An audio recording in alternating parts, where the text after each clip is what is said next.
Welcome back to Movified. I'm your host, Mark Hirschi, owner of Salmon's Moving and Storage out here in beautiful Vancouver, British Columbia. Today, I have a special guest, Nick Friedman with College Hunks and Hauling and Moving, and a renowned entrepreneur, movie and TV producer, best-selling author, motivational speaker, actor, TV personality. I mean, this guy has such a long list. I already told him I want to condense it down. If we just talk about College Hunks, hauling junk and moving services, he started this with his business partner, Omar, and they are doing over $300 million in annual sales. Nick has also been on numerous unscripted reality TV programs. He is probably more popular in the moving world than Kim Kardashian is to reality shows, being on Shark's Tank, Bravo's Millionaire Matchmaker. I'd love to know the story behind that one. AMC's The Pitch, House Hunters, Blue Collar Millionaires, Undercover Boss. I mean, the list goes on. So I am so happy and thrilled to have you on the podcast today. Thank you, Nick, for joining me.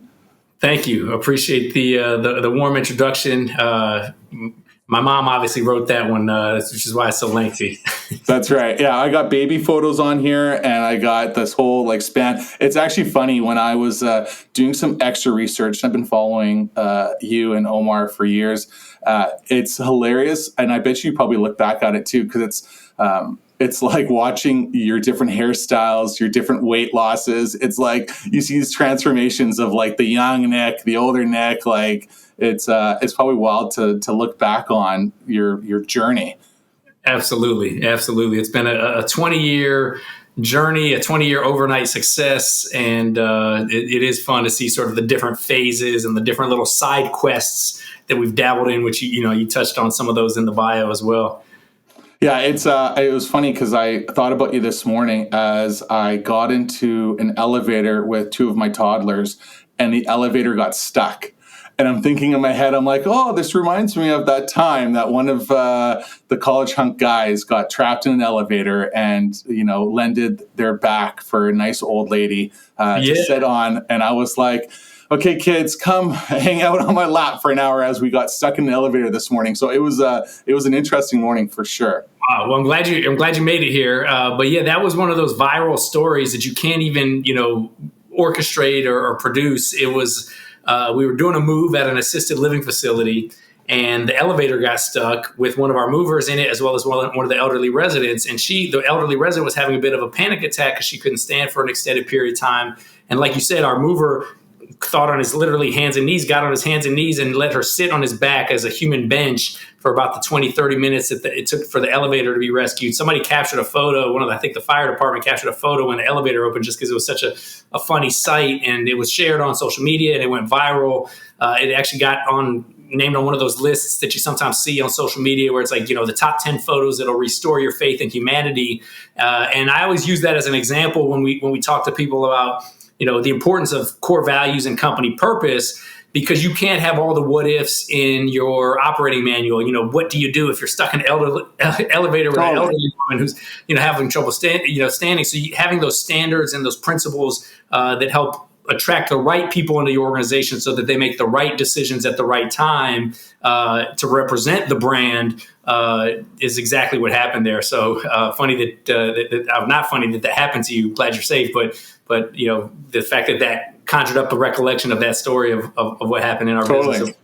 Well, it's funny. It's one of those things where I almost want to jump right into this shift, because this was something I was going to bring up down the line. But now that we're kind of on the point of it, one of the things that happens, and we know it's been going on for years, you have this representation in the moving industry of constant unskilled guys. Here's a t-shirt, get out there, go out and lift some boxes, right? People always say, well, moving is kind of like junk removal, right? It's a no-brainer. You're just picking up junk that someone wants to get rid of, throw it into the back of a truck, and off it goes. And then people go, well, moving is for a bunch of monkeys that just want to, lift boxes and move it in. But it's a different ball game. And especially when you look at the differentiate the two even, but there's still so many moving companies that don't train their guys. So what is it that really sets your company apart, but also like, how do you think that could be a shift now moving into like 2025 that we should be looking for? Yeah, well, I think the first thing is, you mentioned it, there's got to be a paradigm shift. Moving is skilled labor, period. Full stop. And I think, us as an industry, I'll use a broad brush statement, probably haven't done ourselves any favors over the past, 50 years, where the stigma has arisen, because there are horror stories of, movers that are just tripping over each other or holding people's items hostage. And of course, those negative experiences are going to create a broad brush blanket statement over the industry as a whole. And it does still have a lot of mediocrity out there. But I think, especially over the recent 10 plus years, the industry has professionalized so much more. And I think the general public, the general consumer, needs to recognize that it's extremely hard, literally backbreaking work that does require technical skill. And I think movers have to recognize and approach their craft in that manner. We're not just sending bodies out to lift furniture anymore. People care about their belongings. They want to be able to trust who's the one handling their belongings. So just like, any other industry, whether it's plumbing, HVAC, electric, where it's true skilled technical work, we need to take that same approach into our industry. And then we can justify being able to charge what we are worth, which I think we also need to shift this paradigm. I think a lot of people view moving as a commodity, or I'm going to get the lowest price option. But if you go that route, you're in for it. You wouldn't do that if you were installing a new AC system in your house or a new roof on your home. And the same really, I think, holds true with moving. I can speak from experience. I've moved a bunch of times myself, and it's a stressful scenario. Even as an owner of a moving company, it's still stressful. And being able to trust and individuals who are going to care about what they're doing and getting the job done the right way over, however long it takes, a day or 2 days or a week. Sometimes if it's a big move, you got to be able to have that level of professionalism. And I can attest, I personally am a horrible mover. The only thing that got broken during my move was any piece of furniture that I personally laid my hands on. Everything else was moved in perfectly one piece. So even my team members from our company had to tell me to step aside and let the professionals do the real work. And so, the other thing I'll mention is, I want to say like 75% of the industry is still a do-it-yourself approach, whether it's people renting a U-Haul or borrowing some buddies and getting them to help them with some pizza and beer. And I think that is going to shift more into the full service option, even more so, because there's this trend of do it for me, whether it's Uber or Postmates or, grocery delivery or handyman services, expecting somebody to be able to do a task that you don't want to do yourself, and being willing to pay for it. Of course, you got to be willing to pay for what it's worth if you want it done right. But I think there's got to be also a shift for the general consumer to recognize that it's not a convenience, it's really a necessity to be able to engage a professional mover. Hey everyone, it's Matt from MovingLetters.ai. I'm super excited to announce our newest product, the Simple Note. The Simple Note is an extremely simple, handwritten product to get you into more homes at an affordable rate. Right now, you can get 500 of these to targeted newly listed homes for only $8.95. Guys, check out the link down below. Sign up today and join the handwritten revolution. Let's go.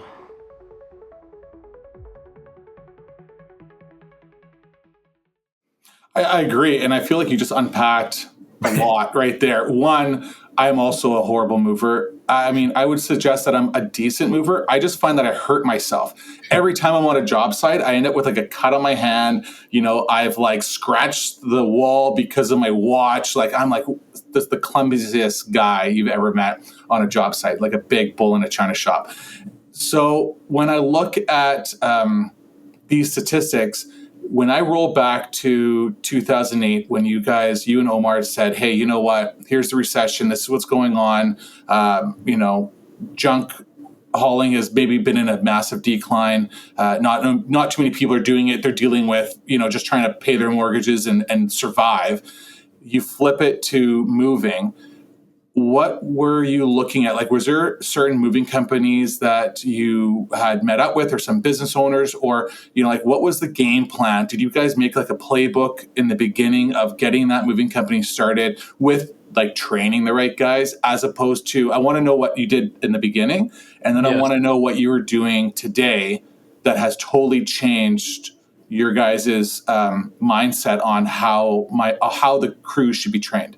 Yes. So when we first started our company, it was College Hunks Hauling Junk. That was the name. It did not include and moving, kind of like batteries plus bulbs started as batteries plus, then they added the bulbs. We added the and moving, as you mentioned, coming out of the recession in 2008.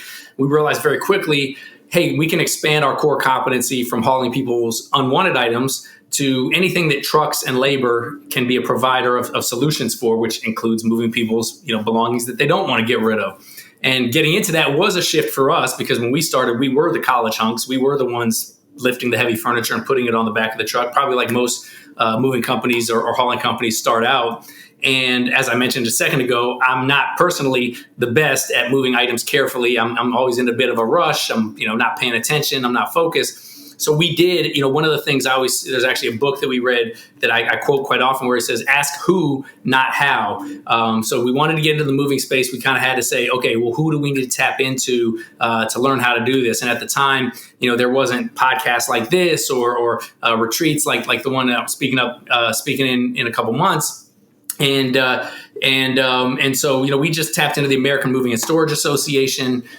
We started going to local networking events and just talking to some local moving owners who were actually didn't view us as a threat. They viewed us, just as a colleague and counterpart, just as a real estate person or a doctor might view somebody else in their space. Yes, there's competition, but, all ships rise with the tide. If we can have more professionals in the industry, it actually helps the consumer, which ultimately helps the businesses as well. And so, we hired some professional movers. We hired some people that had it on their resume, but actually weren't very good at it. And we had to kind of sort, the difference between the two. And just like anything, we try to approach it with the notion of working on the business, not in it, creating checklists, processes, and systems so that we could then bring in the right people that fit our values and brand promise and purpose. And then that could allow them to deliver a quality service for the end user. One of the exercises I always pitch, and we still train to this day, is put ourselves in the seat of the consumer. What are they expecting when they call us? What emotions are they having? And at each touch point, whether it's visiting the website, whether it's picking up the phone, whether it's when we show up to give an estimate, whether it's when we show up to do the job, what are their fears? What are their concerns? What are they expecting? And then what do we have to do 100% of the time to make sure we at minimum meet those expectations at minimum? And then we can get kind of creative and fun, which is as the entrepreneurial ideas start flowing. Hey, what else can we do to go above and beyond? How can we be the Ritz-Carlton of moving? How can we be the Chick-fil-A of moving? How can we really set ourselves apart? And that's what we've set out to try and accomplish. And I think being intentional about those things over 15 plus years since we've added moving has allowed us to grow to the size that we have. And we can't lose sight of those cornerstone foundation pieces. What are you guys doing now? Like, are you utilizing technology for any of the training? Is there online videos? Is there like on-site? I mean, when I think of the moving company owners that are listening to this podcast, whether they are doing like $100,000 in business, they're maybe running it out of their home, right? Or they maybe just running it out of a small like U-Haul storage facility, and they got one or two trucks parked around the corner. Maybe they have a small office, right? And they find it really difficult to kind of get that training done. Without it being on the truck, right? Many owners are like, all right, come on out. Like, let's just do it on the truck and let's go over to the side. And then I'll tell you, this is how you wrap the furniture and this is what you got to do. Yeah. And let's not do it in front of the customer. Compared to like a large organization where, you have, so many franchises, you can bring people in. You probably have like a training center that, the new guys can come in there. Like, what are you doing? Like, what could you recommend for the smaller moving companies? Yeah. And also, what is it that you guys are doing today as a larger team to train? Yeah. So I have a saying that I always use is, hey, if you're not training, you're not gaining. So training isn't a one-time set it, forget it. It's said that people have to hear things 7 times before they've heard it the first time. So, a lot of times owners or managers will feel like I've said it once, I don't need to repeat myself, but actually you do. That's one of your jobs as a leader is to constantly repeat yourself and not get frustrated in doing so. And then we also say that, coaches will coach in the locker room and on the field. So there's got to be some semblance of classroom training or even, video-based training nowadays with mobile. But then there's also got to be some field training and shadow training where you can help course correct or help, advise people. And I think there's got to be technical training, like actually wrapping and packing and loading and unloading and understanding, how to deal with different scenarios, different doorways, different stairways. Every job we go to is different, right? And there's also got to be the soft skills training. How do you interact with a human being who's concerned about a complete stranger handling their personal belongings? And, not every, this is why I get back to the fact that our industry is a skilled labor, because, a lot of other quote unquote blue collar industries, there's not as much customer interaction. It's like you show up to fix the AC and you just sort of, the technician disappears for a few hours and shows back up and has you sign a worksheet and he's on his way. Whereas like moving, you're in people's personal space, you're handling their personal belongings. So there's got to be a level of soft skills and human element to, to how we interact. So we created what we call the college Hunks way of doing business. And, that involves elements of our core values, our company purpose, our brand promise, which, by the way, we turned Hunks into an acronym, which stands for honest, uniformed, nice, knowledgeable service. So that's what we tell our clients that they can expect from us when we're showing up to their home to do the work. And then we go to the actual technical side of the process. How do you wrap? How do you protect the doorways and stairways and so forth? And, the nice thing is, nowadays, that information is just readily available. I mean, a YouTube search could pull up, move training. I remember back in the early days when we were involved with the American Moving and Storage Association, they had these little DVD videos you could order. There was like the Certified Packer and Loader program. Horrible videos, yeah. Yeah, exactly. And so, at the end of the day, there's no absence of information to be able to do it. But it's like Tony Robbins says, if all we needed was information, we'd all be billionaires. We'd all have six-pack abs. It's the people that actually take it, execute it, and implement it that are going to see the results if it's done consistently. If I look back to the business plan that Omar made, it going in college, that gave you guys your first $10,000 to invest in your business. Do you use any of the that original business plan still practice today? Like, is it totally been like, okay, we got to revise this thing? Was there a part at the very beginning where you're like, okay, cool, we won, but like we got to switch some stuff up? Yeah, I'll be honest, it's been a long time since I picked it off the shelf and looked at it. There's still certainly some elements in there that we've followed and have been part of our journey. We talked about franchising in the business plan. That was ultimately our expansion strategy. We talked about adding moving services as a potential brand extension, which we did about 3 or 4 years after launching into the business after college.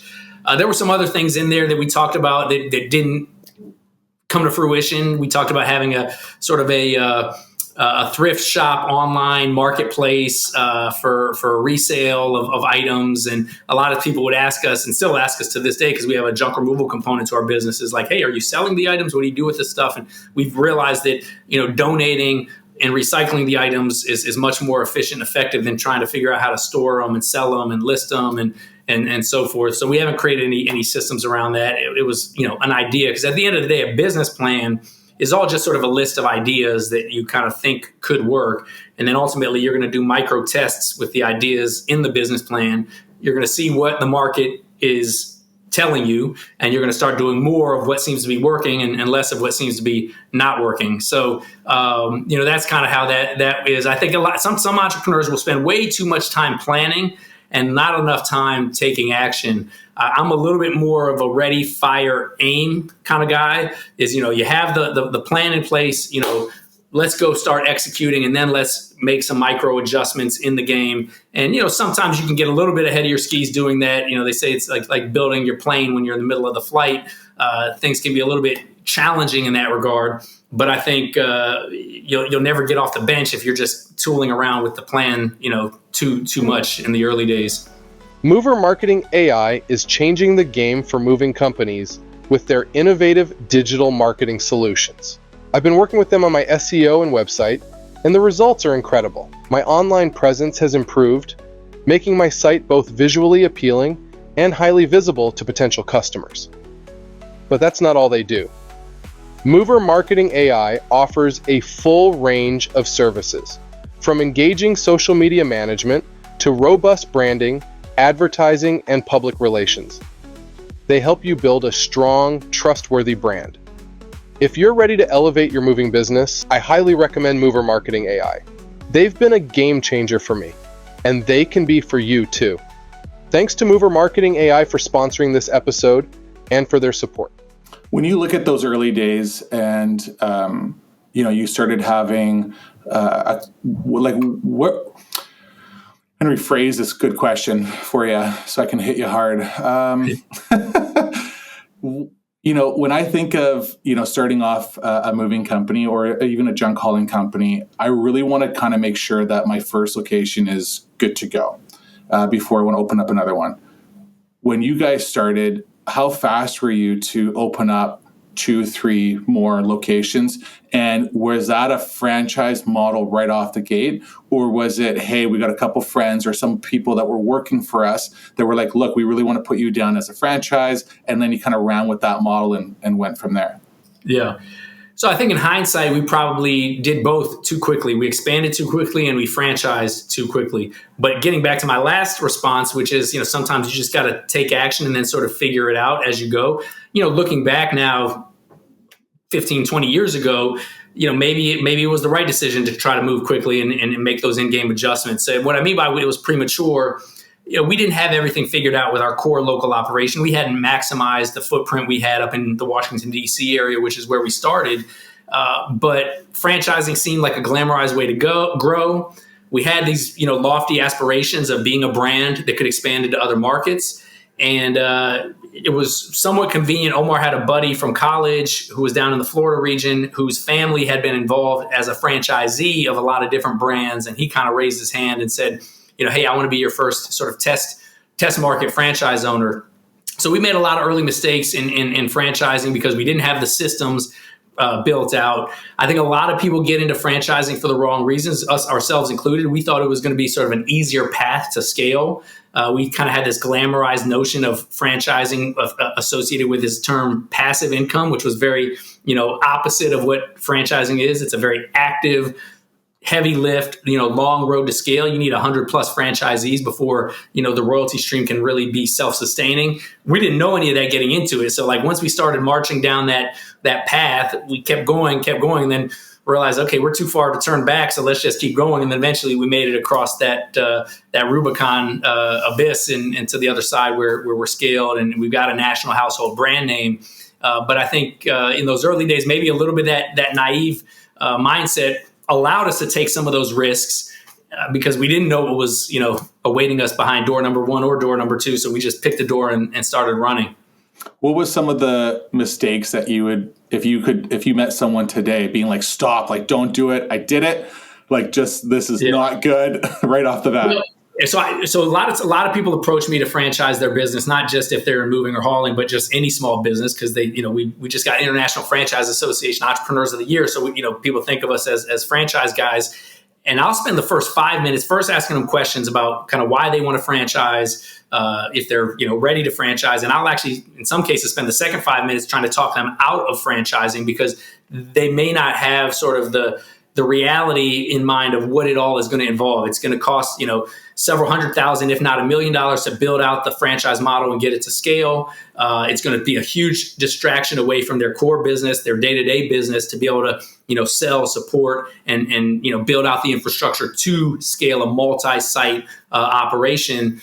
And even though franchise owners are independent owners, you still have a fiduciary responsibility to help them become successful and follow the system. And so I want to make sure people have a very clear understanding of that path that's ahead with franchising. And it's okay if they decide that's scary or they decide it's where they want to go and they want to march down that path like we did. And then some of the alternatives that we'll say is okay, well, have you considered, setting up a corporate location, what that would look like? And, maybe don't set it up across the country, set it up in the next town over. So you create a little bit of brand awareness and brand cohesion and some economies of scale. because some of the mistakes we made is we popped up and started saying we were franchising, and we opened one in Florida, we opened one in California, we opened one in Denver, and we were flying all over the place. Nobody had ever seen our company or heard of our company before until we started getting some national TV hits. And so, the other thing that I would advise people is the same advice that people gave us that we kind of ignored is, don't sell too big of a territory, which we always did.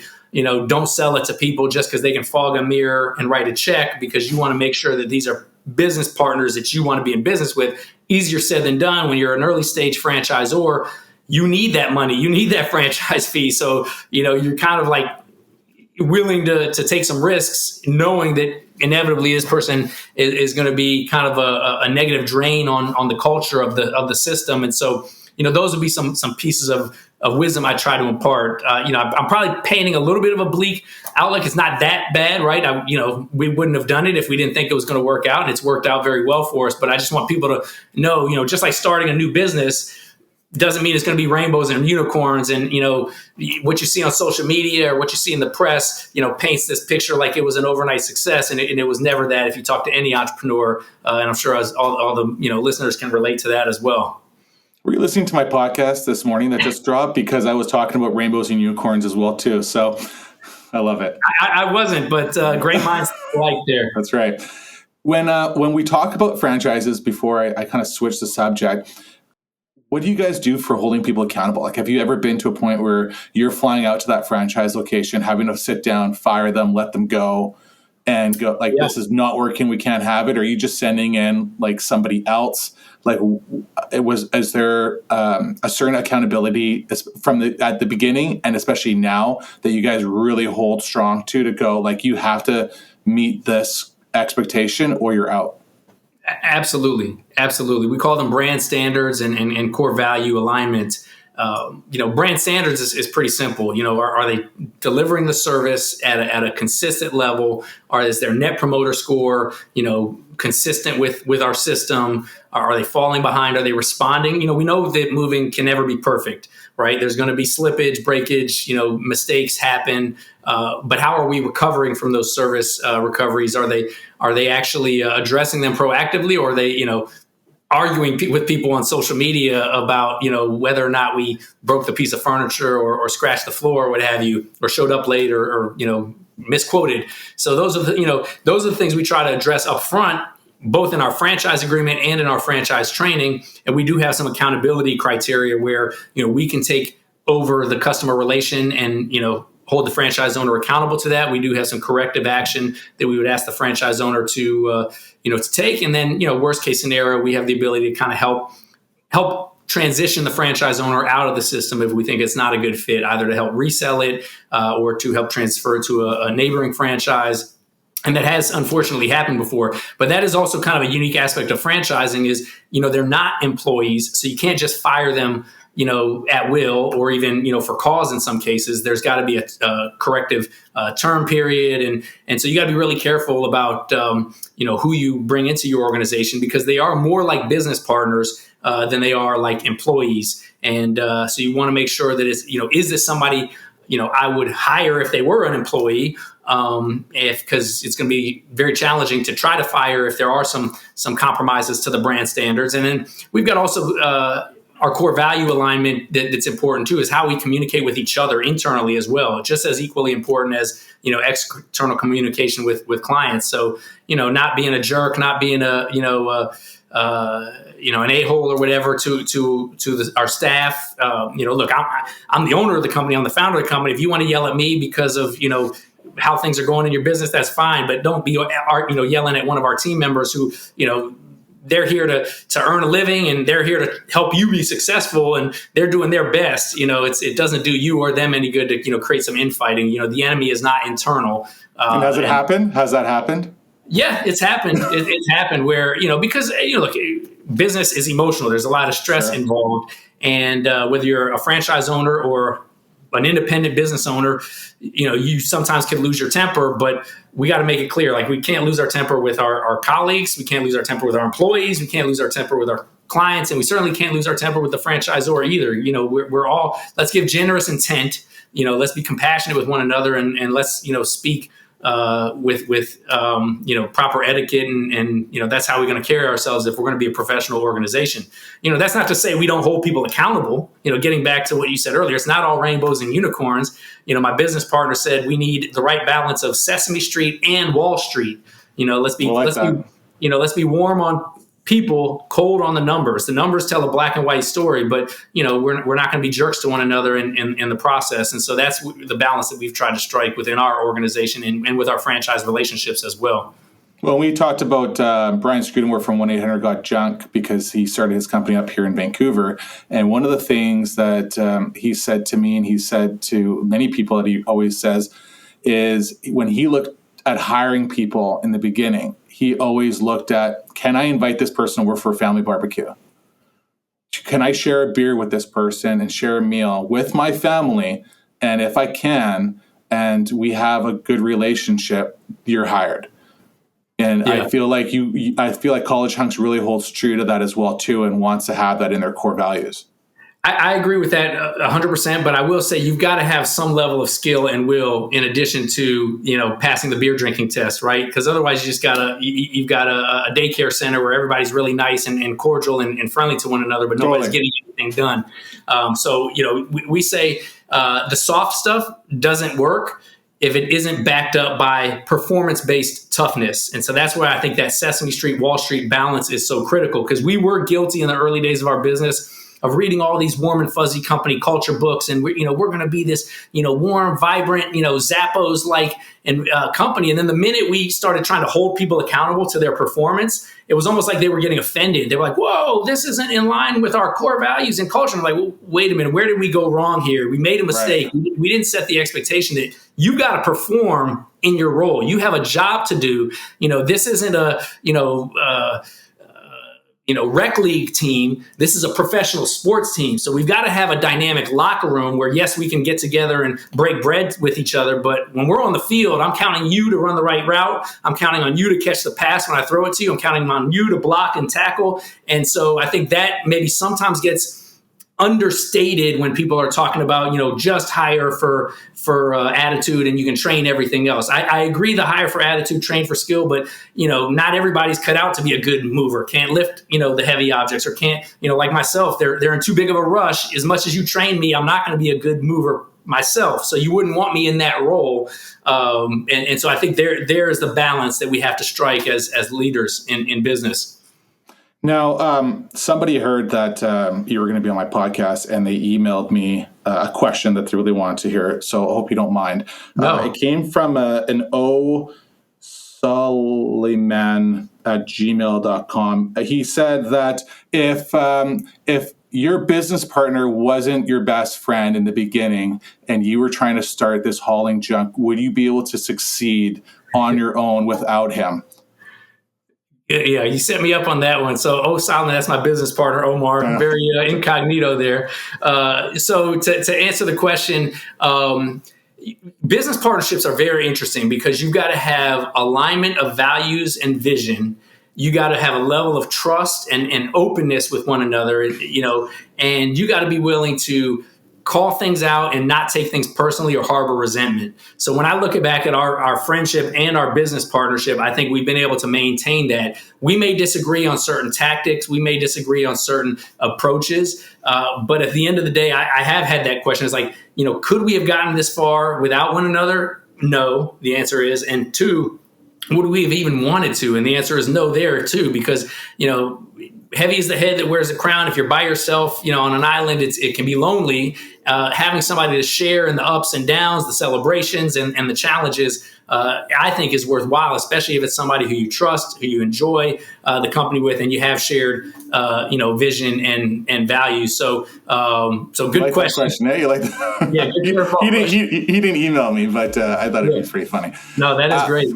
Hi, I'm Mark Hirschi with Salmon's Moving and Storage. Today, I want to talk about Tighten Up training. Why? Because this is Netflix-grade quality training. It's not those old videos and VHSs that you got hiding in your office somewhere. It's online, it's easy to use, they're short videos, but they get to the point. My new employees, these guys run through these training programs, there's tests at the end, and they're coming out going, oh, I'm ready to rock. So If you haven't checked out Tighten Up Training yet, get a demo done. Get on board. Guess what else is there? Online portals for my sales staff. Can you believe it? These guys can learn how to overcome objections and book more leads today. So what are you waiting for? Go check out Tighten Up Training today.